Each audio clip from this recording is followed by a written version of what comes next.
우리는 앞 시간에 다윗이 여호와의 궤를 예루살렘 성 안 다윗이 준비한 장막으로 옮기려는 시도를 하다가 중간에 멈춘 것을 살펴보았습니다. 다윗은 여호와 하나님의 임재의 상징이고 또 무엇보다 그 법궤는 속죄소 시온소 거기가 핵심이죠. 하나님께서 어떻게 죄인을 받으시는가, 바로 피를 받으시고 예수님의 피를 상징하는 속죄의 피를 거기서 받으시고 우리를 용납하십니다. 이게 낮에도 말씀을 드린 시내산 언약 가운데 다 들어있는 속죄의 방편이었습니다. 우리를 사랑하시는 하나님의 사랑, 하나님의 임재의 영광, 이 법궤가 다윗이 생각할 때 백성들에게 잊혀져 있는 그런 존재가 되었다는 것이 매우 안타까웠고, 우리가 앞에 살펴본 것처럼 시편 132편에 보면 다윗이 그 법궤를 찾도록 자기 장막에 들어가지 않고 침상에도 들어가지 않고 자기 눈이나 눈꺼풀로도 졸지 않게 하고 그것을 찾아다니겠다, 그렇게 하나님 앞에 서원을 하였고 그 법궤 행방을 에브라다에 있는 밭에서 찾았다. 이것을 그 소식을 듣기까지 그는 쉬지 않고 법궤를 찾는 그런 일이 있었습니다. 얼마나 하나님을 사랑하고 하나님에 대한 열심이 있었는가. 그래서 눈에 보이시지 않는 하나님을 사랑하는 방편이 무엇인가. 오늘날도 하나님은 우리 눈에 보이시지 않습니다. 그러면 하나님을 어떻게 사랑하는가. 하나님의 말씀에 따라서 순종해야 되고 또 주님의 피로 사신 교회를 귀하게 여기고 또 교회 공동체를 귀하게 여기고 사랑으로 섬기고 또 주의 종들을 위해서 기도하는 것, 우리가 하나님을 위하여 할 수 있는 일들은 그렇게 지상에 하나님이 세우신 교회와 방편, 제도를 통하여 하나님 사랑하는 마음을 드러낼 수가 있는 것이죠. 자, 그리고 다윗은 왕이 되어서도 그 마음이 변치 아니하고 시편 132편 13절 14절 말씀 지난번에도 읽었는데요. 같이 한번 읽습니다. 여호와께서 시온을 택하시고 자기 거처를 삼고자 하여 이르시기를 이는 나의 영혼이 쉴 곳이라 내가 여기 거할 것은 이를 원하였음이로다. 그래서 다윗은 바로 그 시온 성, 시온성, 시온산 위에 시온성을 세웠죠. 시온산이 있는 그곳 여부스 사람들이 장악하고 있던 예루살렘을 이제 정복을 했을 뿐만 아니라 거기에 이제 하나님의 성막을 다윗이 짓고 이제 하나님이 내가 거처를 정하고 영원히 여기는 내 쉴 처소다 이렇게 말씀하셨으니 거기에 이제 법궤를 옮기려고 그렇게 마음을 먹었던 것입니다. 그래서 예루살렘에 법궤의 거처 곧 성막을 준비하고 빼낸 군사 3만을 택하고 여러 가지 악기를 연주하며 성대하게 궤를 운반하려고 했던 것, 우리가 지난주 10절까지 살펴본 내용이었습니다.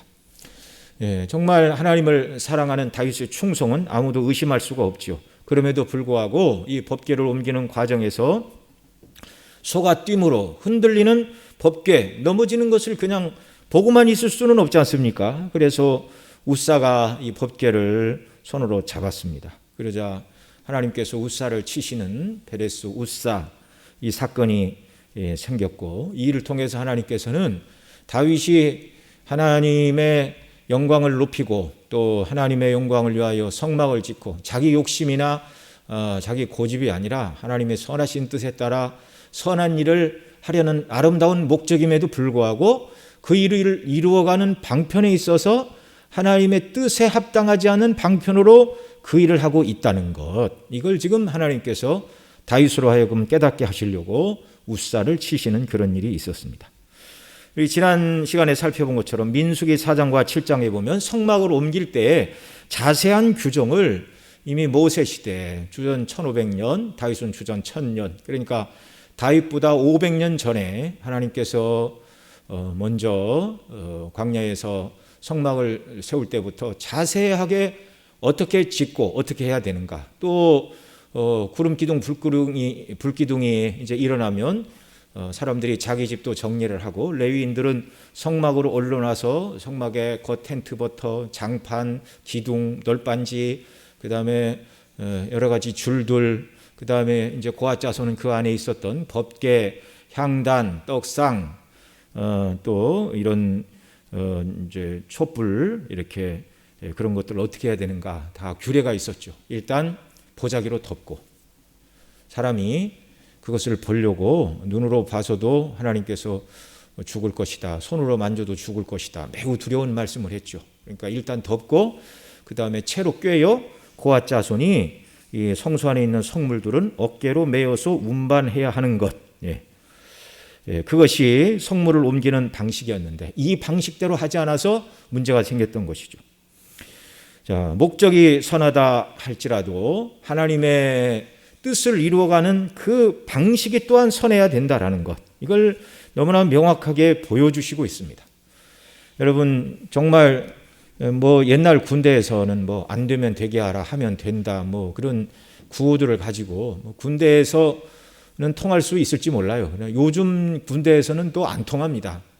얼마나 요즘 군대, 그 다음에 각종 학교 무슨 뭐 학생들한테 인권교육 뭐 이런 걸 너무 시켜놔가지고요, 이 선생님들도 힘이 들어요. 선생님들도 요즘 초등학교에서 또 아이들이 이렇게 뭐 선생님이 여학생들이 힘이 약하니까 보호해야 된다 그러면 그건 역차별이라고 남학생들이 손을 들고 항의를 하는 그런 시대라고 그럽니다. 여기 참 어려운 시대인데요. 여러분 목적이 선하다고 해서 방법을 마음대로 해서는 안 되는 것입니다. 옛날 식민 시절이 있었어요. 저 유럽 나라들이 큰 대형 선박들을 이렇게 만들어 가지고 인도나 아프리카, 동남아 이런 데로 다니면서 처음에 그들은 뭐 향신료를 구하러 다녔다고 그러는데 그렇게 식민지를 지배하고 개척하고 그러던 시절이 있었습니다. 근데 그때 사람들이 성경에 보면 강건하여 내 집을 채워라라는 이 말씀을 실천한다고 원주민들에게 가서 총뿌리를 겨누고 교회 나와서 예수님을 믿을래 아니면 죽을래 이렇게 해서 집단적으로 사람들을 교회에다 데려다 이렇게 앉혀놓은 적이 있었습니다. 여러분 그건 전도가 아니죠. 그건 명백히 전도가 아니죠. 그런 사람들이 이제 이교도들이 교회 안에 많이 들어오면 그들을 위하여 어떤 편의를 제공하려다가 잘못되면 이제 우상 숭배로 나갈 가능성이 많이 있습니다. 그게 이제 초대교회 당시 312년에 밀란 칙령으로 기독교가 믿어도 좋은 종교로 공인을 받았고 그 후에 375년인지 90 몇 년인지 연도는 확실히 기억이 안 나는데요. 그 시대 데오도로 황제에 의해서 기독교가 국교로 공인이 되었습니다. 이제 그러자 기독교가 국교가 되니까 이제 주일만 되면 모든 관리 힘 있는 사람들이 다 교회로 쏟아져 들어오기 시작했습니다. 그러니까 이제 그들을 어떻게 할 수가 없어요. 하루아침에 이교도들이 예배당 와서 앉아 있는데 계속 와서 딴짓만 하고 졸기만 하고 그러니까 이 사람들을 깨우려고 예배당 안에 그림도 갖다 놓고 성물도 갖다 놓고 그런 이제 사람의 눈높이를 맞추기 위한 그런 인간적인 타협들이 초대교회 시대부터 있었죠. 그리고 가까운 시대에는 아까 말씀드린 대로 식민지 개척 시대에는 내 집을 강건하여 채우라라는 그 말씀대로 실천한다고 개종을 해서 예수를 믿을 것이냐 아니면 죽을 것이냐 선택을 해라. 그러다가 죽어간 사람도 있었을 것이고 또 죽기가 무서워서 교회 안에 나온 사람들도 있었겠죠. 그렇게 하면 진정한 회심자가 거기에 얼마나 있겠습니까? 그러니까 참 어렵죠. 선교사들이 가서 이교도가 있다는데 안 갈 수는 없는데 그들을 압제하는 그런 상선을 타고 혹은 군함을 타고 가서 선교를 한다는 참 아이러니. 근데 가서도 그런 방식이 아니라 정말 그리스도의 사랑을 드러내는 방식으로 선교를 했다면 참 얼마나 좋겠습니까? 여러분이 아시는 것처럼 저 인도네시아가 네덜란드 식민지였죠. 그래서 강제로 개종을 시켰는데 그에 대한 반발로 집단적으로 다 회교로 그들이 다 넘어갔다. 이건 뭐 역사가 다 말해주는 사실들입니다. 정말 하나님의 선하신 목적을 이룸에 있어서 그 거룩하신 목적에 걸맞는 선한 방법을 찾고 그리스도인들이 또 찾아야 돼요. 그런 일들을 잘 감당할 때 세상 사람들은 신뢰할 만한 그리스도인이다, 정직한 그리스도인이다, 이런 평가들을 이제 하게 되는 것이죠. 그래서 예수 믿는 저와 여러분들이 힘들고 어렵지만 돌아가는 길이라 할지라도 성경이 말하는 대로 순종하며 나아가는 이런 은혜가 우리에게 더욱더 있어야 하겠습니다. 자, 하나님께서는 이 소가 끄는 수레가 이제 바퀴에 돌뿌리가 부딪혔겠죠. 소가 뛰어서 수레가 흔들리자 이제 그것을 붙잡은 웃사를 치시는 이 사건을 통해서 정말 하나님의 기뻐하시는 목적을 이룬다 할지라도 거기에 합당하지 않은 것이 있으면 하나님은 명백하게 이렇게 지적을 하신다는 걸 우리에게 보여주죠. 다윗이라 할지라도 무턱대고 어떤 잘못을 해도 괜찮다, 그런 하나님이 아니십니다. 하나님은 무한히 거룩하신 분이에요. 사람 사이에는 내가 정말 나와 잘하는 사람이라면 그냥 인정에 의해서 뭐 이것저것 덮어놓고 그래, 좋은 게 좋은 거지 이렇게 할 수도 있지만 하나님, 거룩하신 하나님과 우리는 그런 존재가 아닙니다. 사람 같으면 서로 진심만 알아주면 되지 방법이 뭐가 중요하냐 그렇게 생각할지 몰라도 정말 하나님 앞에서 저와 여러분은 피조물입니다. 유한한 인생일 뿐입니다. 더군다나 죄인일 뿐입니다. 은혜로 구원받은 연약한 인생일 뿐입니다. 하나님께서 우리를 의롭다 하시고 자녀로 받아주신 것은 너무나 감사하지만 그러나 우리 자신들이 하나님을 볼 때 하나님은 거룩하신 창조주요 왕의 왕이시죠. 우리를 그리스도 안에서 자녀로 받아주신 아버지 하나님이 너무나 감사하지만 그러나 그렇다고 해서 우리가 하나님과 같은 격에 놓을 수는 없는 것입니다. 무한히 구별되시죠. 자존하시고 자족하시고 전지전능하신 거룩한 영이십니다. 아무리 이 세상에 대단한 사람이 있다 할지라도 성화가 많이 된 사람이 있다 할지라도 역시 그 사람도 하나님 앞에서는 한낱 죄인에 불과한 것이죠. 존재의 방식에 있어서나 거룩하심에 있어서나 하나님과 인간은 무한한 구별이 있습니다. 그래서 인생은요, 어떤 경우에도 절대로 하나님의 방법을 바꾸거나 타협할 수 있는 존재가 아닙니다. 그러니까 영적으로 성화가 많이 되었으면 많이 되었을수록 더 하나님 앞에서 자기 자신을 살펴야 되고 더 조심해야 되고 더 이렇게 해야 되는 것이죠. 하나님을 경외함으로 두려워하며 그 뜻에 전적으로 순종해야 하는 것이 피조물에 마땅한 자기 자리입니다. 이 사실을 신약의 예수님께서도 말씀해 주셨어요. 너희가 나를 사랑하면 나의 계명을 지키리라. 요한복음 14장 13절에 있는 말씀인데 너희가 나를 사랑하면 마음대로 해도 된다 그렇게 말씀하지 아니하시고 뭐라고 그러십니까? 너희가 나를 사랑하면 내 계명을 지키리라. 요한복음 14장 21절 같이 읽습니다. 시작. 나의 계명을 가지고 지키는 자라야 나를 사랑하는 자니 나를 사랑하는 자는 내 아버지께 사랑을 받을 것이요 나도 그를 사랑하여 그에게 나를 나타내리라. 아멘. 자, 예수님 말씀하십니다. 나를 사랑하는 자는 누구냐? 나의 계명을 가지고 지키는 자가 나를 사랑하는 자다. 예수님, 내가 예수님 사랑하는 거 아시죠? 그리고 아시죠? 그러나 요건 주님 뜻대로 말고 제 뜻대로 한번 해주세요. 그게 아니라 그 말이죠. 처음부터 끝까지 온전히 순종하는 사람이 그리스도를 사랑하는 사람이다 이렇게 말씀하고 있습니다. 요한복음 15장 10절로 11절에서는 이렇게 말합니다. 내가 아버지의 계명을 지켜 그의 사랑 안에 거하는 것 같이 너희도 내 계명을 지키면 내 사랑 안에 거하리라. 내가 이것을 너희에게 이름은 내 기쁨이 너희 안에 있어 너희 기쁨을 충만케 하려 함이니라. 아멘. 자, 여기 뭐라고 그러시죠? 내가 아버지 계명을 지켜 그의 사랑 안에 거하는 것 같이. 우리 예수님도 아버지 하나님과 동등한 하나님이십니다. 영광과 권세가 동일하십니다. 그런데 예수님은 마치 자신이 무엇이 조금 부족하기라도 한 것처럼 그렇게 성부를 높이고 있어요. 이게 경륜적인 질서이죠. 아버지 하나님을 온전히 높이시는 우리 예수님이십니다. 내가 아버지의 계명을 지켜 그의 사랑 안에 거하는 것 같이 너희도 내 계명을 지키면 내 사랑 안에 거하리라.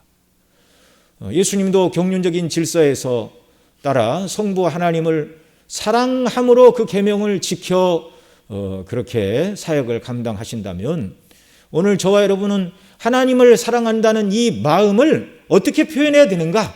그분의 계명을 지키는 것으로. 낮에도 구약 백성이나 신약 백성이나 삶의 목적이나 목표나 원리가 아무것도 변한 것이 없다는 말씀을 드렸죠. 그래서 우리가 예배 드릴 때 2주에 한 번씩 십계명을 계속 교독하는 이유가 여기에 있는 것입니다. 하나님이 우리에게 주신 거룩한 삶의 법을 붙들고 순종하며 나가는 사람, 그 사람이 하나님을 사랑하는 사람이라고 주님은 줄기차게 말씀하고 있습니다. 제가 청년 때 참 나는 하나님을 너무너무 사랑해요. 그렇게 말하는 사람이 있는데 주일에 잘 보이지가 않아요. 그러면 그 말이 진심인가 아닌가 의심이 가죠. 여러분 정말 하나님을 사랑한다면 하나님의 계명을 지키고 그분이 기뻐하시는 일을 위해 우리 자신의 시간도 드리고 물질도 드리고 다 드려야 되는 것이죠. 11절에 내가 이것을 너희에게 이르면 내 기쁨이 너희 안에 있어 너희 기쁨을 충만케 하려 함이라. 자, 그리스도인이 기쁨으로 이 세상을 살려면 어떻게 하라고 분명히 가르쳐 주고 계십니다. 기쁨의 삶 어떻게 해야 되는가요? 바로 그것이죠. 내 계명을 지키면 내 사랑 안에 거하리라. 우리 주님 말씀해 주셨죠. 이것을 너희에게 이르면 내 기쁨이 너희 안에 있어 너희 기쁨을 충만케 하려 함이라. 하나님을 사랑하는 자가 그 계명을 지키고 그 계명을 지키는 자의 심령 속에 기쁨을 주신다. 이렇게 말씀하고 있어요. 담대한 기쁨이죠. 공의로운 기쁨입니다. 무엇이 막을 수 없는 기쁨입니다.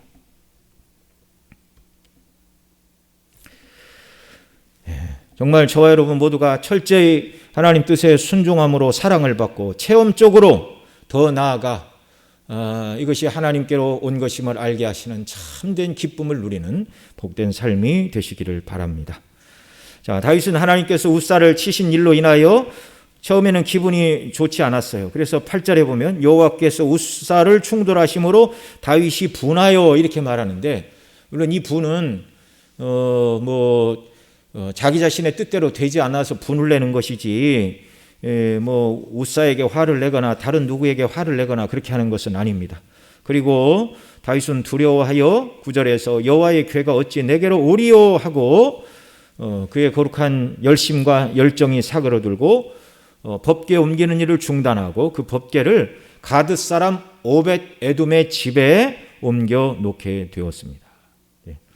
하나님의 사람들은 주의 징계하심을 경홀히 여기지 말아야 됩니다. 어떤 고난과 어려움과 문제가 있다면 잠시 멈추어 서서 내가 하나님의 뜻대로 순종하지 못한 것이 무엇이었는가, 나의 부족한 점이 무엇이었는가, 이걸 돌이켜보는 지혜가 우리에게 있어야 됩니다. 자, 잠언 3장 11절 12절에서 이렇게 말합니다. 같이 읽습니다. 내 아들아 여호와의 징계를 경히 여기지 말라. 그 꾸지람을 싫어하지 말라. 대저 여호와께서 그 사랑하시는 자를 징계하시기를 마치 아비가 그 기뻐하는 아들을 징계함같이 하시느니라. 아멘. 이 말씀을 이제 신약성경 히브리서에서 이렇게 인용합니다. 히브리서 12장 5절 6절 또 읽습니다. 또 아들들에게 권하는 것 같이 너희에게 권면하신 말씀을 잊었도다. 일러스되 내 아들아 주의 징계하심을 경히 여기지 말며 그에게 꾸지람을 받을 때 낙심하지 말라. 주께서 그 사랑하시는 자를 징계하시고 그 받으시는 아들마다 책찍질 하심이니라 하였으니. 아멘. 다윗은 좀 누가 봐도 눈에 명확하게 보이는 하나님께서 멈추는 그 사건을 목격을 하고 웃사를 치시는 사건을 통하여 배워야 될 교훈을 그는 배웠습니다. 잠시 법궤 옮기는 일은 이제 멈추게 하셨고요. 기쁨과 즐거움의 대상이던 법궤와 성소의 성구가 인간의 부주의로 인해서 무서움의 대상이 되는 그때 다윗은 잠시 멈추어 왜 이런 일이 발생했는가 교훈을 얻은 것이죠.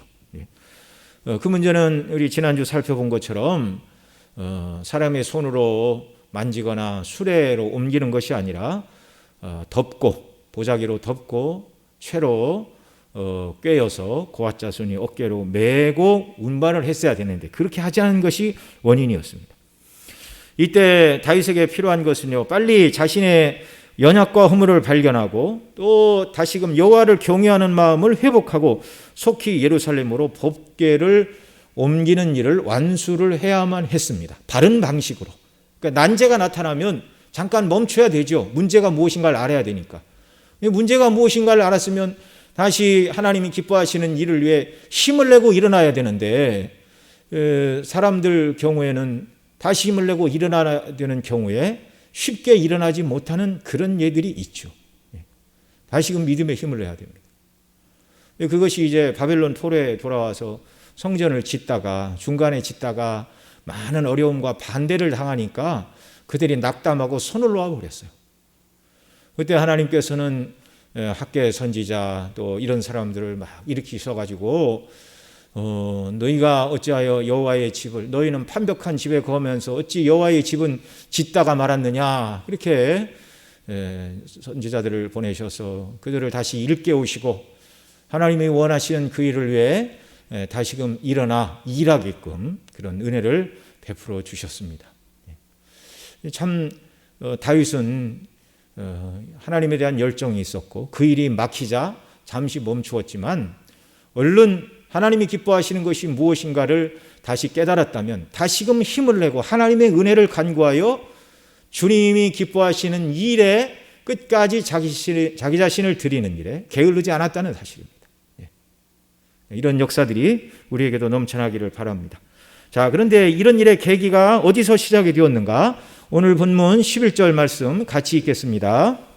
시작. 여호와의 궤가 가드 사람 오벳 에돔의 집에 복을 주시니라. 아멘. 여호와의 궤가 가드 사람 오벳 에돔의 집에 석 달을 있었는데 여호와께서 오벳 에돔과 그 온 집에 복을 주시니라. 다윗은 두려워하여 예루살렘으로 법궤를 옮기지 못하고 가드 사람 오벳 에돔의 집에 그 법궤를 잠시 맡아두도록 그렇게 하였는데요. 그런데 그 집이 복을 받는 걸 봤어요. 가드 사람이라고 말하니까 블레셋 족속인데 그 집에 법궤를 모셨다는 것, 왕이 너희 집에 법궤 좀 모시라 이렇게 명령한다고만 해서 그렇게 할 수 있는 것은 아닙니다. 하나님을 경외하는 신앙이 없으면 불가능한 것이죠. 그 다음에 당시 모든 사람들이 법궤가 얼마나 정말 하나님의 영광을 드러내시는 두렵고도 가까이 하기 힘든 그런 하나님의 임재의 상징인지 모든 사람이 다 알았죠. 다윗보다 조금 먼저 시대 사무엘이 어렸을 때 그들이 블레셋과의 전투에서 패하자 법궤를 앞장 세우고 나갔는데 빼앗겼지 않습니까? 그런데 하나님 그렇게 하신 것이죠. 그런데 다곤 신장에 갖다 놨을 때 다곤 신이 그 앞에 엎드리고 그 다음에 다곤 신의 목이 부러지고 그 다음에 하나님께서 그 블레셋의 모든 지방을 다 연병으로 치셔서 수많은 사람이 독종이 반하여 죽어나가는 그런 일들. 그 다음에 이제 베세메스 사람들이 그 법궤가 돌아오자 내용물이 이상이 없는가 뚜껑을 열어보려고 했다가 여러 사람이 죽어나가는 그런 일들. 그 다음에 최근까지 석 달 만에 지금 되어진 일이잖아요. 석 달 전에 우사가 소가 뛰어서 수레가 움직여 법궤가 넘어질까 봐 손으로 잡았을 때 하나님이 그를 치시는 모든 사건을 이 사람이 모르고 가드 사람 오벳 에돔이 모르고 자기 집에 법궤를 모신 게 아니에요. 참으로 인간적으로 생각하면 두렵고도 떨린다 말할 만한 상황인데 자기 집에 법궤를 모시고 정말 얼마나 성심을 다해서 하나님을 섬기고 이렇게 했는지. 자, 그런 연유로 하나님께서 오벳 에돔의 집에 복을 주셨다. 까닭 없이 하나님께서 그 집에 복을 주실 리가 없습니다.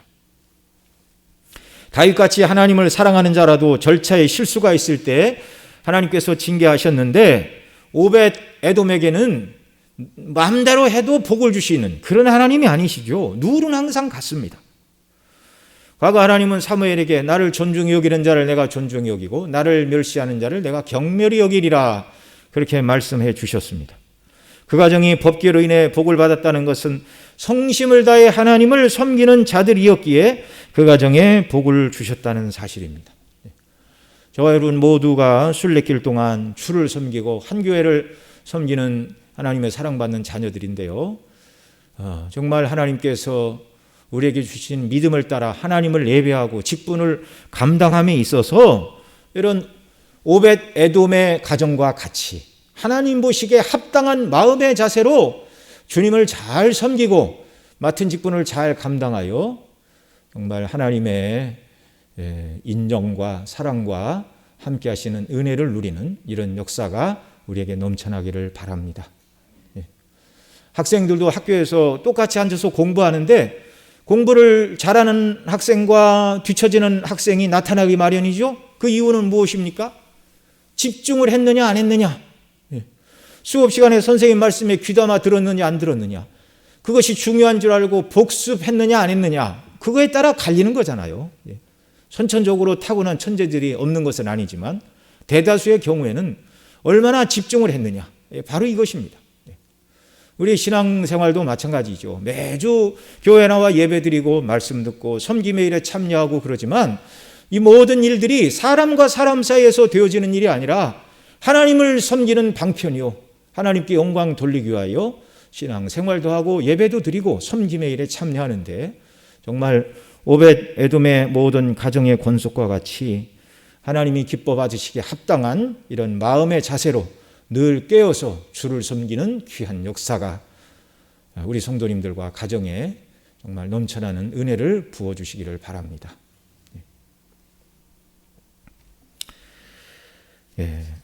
바른 목적을 따라서 바른 방식으로 또 그 바른 방식을 감당할 때 마음을 다해서 온전히 주님께 마음을 드리고 주님이 기뻐하시는 그런 마음의 자세를 가지고 주를 섬기는 것이 또한 필요하다는 사실을 우리가 알게 됩니다. 자, 이런 아름다운 소식을 듣고 다윗은 이제 오벳 에돔의 집에서 법궤를 자기가 처음 생각했던 다윗성 이 법궤를 안치하게 하여 만든 성소로 다시 옮기려고 힘을 내고 있습니다. 12절 말씀 같이 읽습니다. 시작.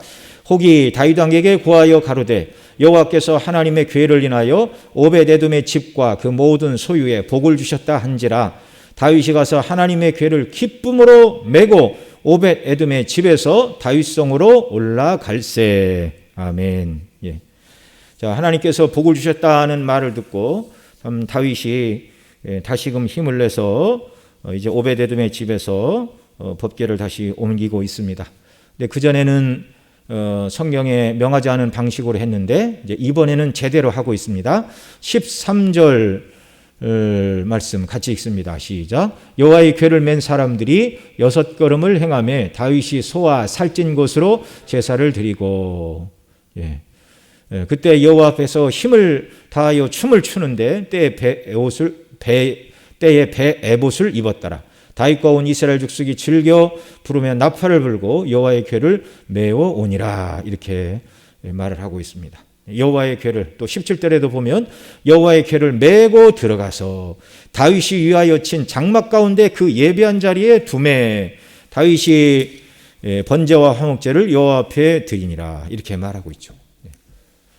지난번에는 새 수레에 소가 끄는 방식으로 법궤를 운반하는 것 하나님의 뜻이 아니라고 그랬는데 이 고난을 받자 방식이 뭐가 잘못된가를 이제 온전히 깨닫게 되었고 하나님의 방식에 따라 법궤를 메어 올리는 이런 일이 있었습니다.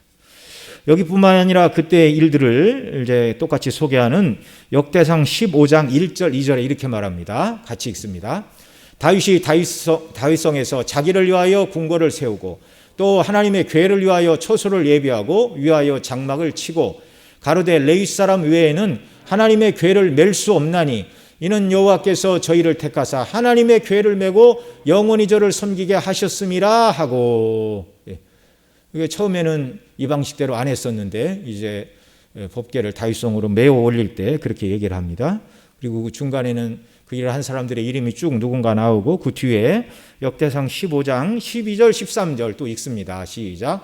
저희에게 이르되 너희는 레위 사람의 족장이니 너희와 너희 형제는 몸을 성결케 하고 내가 예비한 곳으로 이스라엘 하나님 여호와의 길을 메어 올리라. 13절 전에는 너희가 매지 아니하였으므로 우리 하나님 여호와께서 우리를 충돌하셨나니 이는 우리가 규례대로 저에게 구하지 아니하였음이니라. 아멘. 다윗이 이제 모든 것을 다 깨닫고 이제 바르게 하고 있었죠. 레위의 후손들로 하여금 법궤를 매게 하였습니다. 전에는 우리가 너희가 매지 아니하였으므로 우리 하나님 여호와께서 우리를 충돌하셨나니 이는 우리가 규례대로 저에게 구하지 아니하였음이니라. 정말 하나님께서 정해주신 규례에 따라 하나님을 섬겨야 되고 하나님께서 우리에게 주신 계명에 따라 순종하며 나아가는 자녀들이 되어야 한다는 걸 더더욱 알게 됩니다. 하나님은 왕이시고 우리는 그의 백성입니다. 하나님은 창조주시고 우리는 그의 피조물입니다. 하나님의 뜻이 그렇다면 어떤 이유도 달 수가 없어요. 감사함으로 순종하며 그 뜻을 받아 실행해야 될 자들입니다. 거듭 말씀드리거니와 충성은 내 방식이 아니라 또 세상 방식을 따름이 아니라 하나님의 방식으로 하는 것이 충성임을 여러분 믿으시기 바랍니다. 사단은 우리 심령에 하나님을 섬기는 방식이 뭐 그리 복잡하고 사람의 자유를 구속하느냐 그런 이상한 말로 속삭일지 몰라도 하나님의 법대로 하는 게 참된 자유라는 걸 또 우리가 알아야 됩니다. 시편 119편 45절에 이렇게 말합니다. 같이 읽습니다. 내가 주의 법도를 구하여 싸우니 자유롭게 행보할 것이오며. 아멘. 이건 무엇이죠? 내가 주의 법도를 구하여 싸우니 성경의 교훈을 붙들고 살아갈 때에 우리가 죄의 지배에서 벗어나게 될 뿐만 아니라 더더욱 죄의 지배에서 벗어나게 될 뿐만 아니라 더더욱 영적으로 충만한 자유를 누리게 된다는 분명한 사실을 우리에게 보여줍니다. 주의 법대로 할 때 자유롭습니다. 그 옛날 어떤 정치인은 대도무문이라 그런 말을 했죠. 큰 길에는 문이 없다. 공도를 따라 나아갈 때 자기를 막을 사람이 없다. 그런 표현을 했는데 여러분 그리스도인들은 주의 법도를 구할 때 참된 자유가 있음을 여러분 믿으시기 바랍니다. 주의 법대로 행할 때는 하나님께서 좀 나를 봐주셨으면 좋겠어요. 여러분 그렇습니까? 안 그렇습니까? 하나님이 기뻐하시는 일을 위하여 기도하고 힘을 쓰고 마음을 쓰고 열심히 할 때는 하나님이 좀 봐주셨으면 좋겠어요. 그런데 우리가 주의 법대로 하지 않을 때는 이런 때는 하나님이 좀 눈도 감고 계시고 귀도 좀 닫고 계셨으면 좋겠다. 그런 생각이 들죠. 연약한 인생이니까. 주의 뜻대로 할 때 참된 자유가 있습니다. 앞서는 하나님을 사랑하면 그분의 계명을 지켜야 되고 계명을 지킬 때 우리 마음에 참된 기쁨을 주신다. 이게 주의 뜻대로 순종할 때 기쁨도 주시고 자유함도 주시고 당당한 것이죠.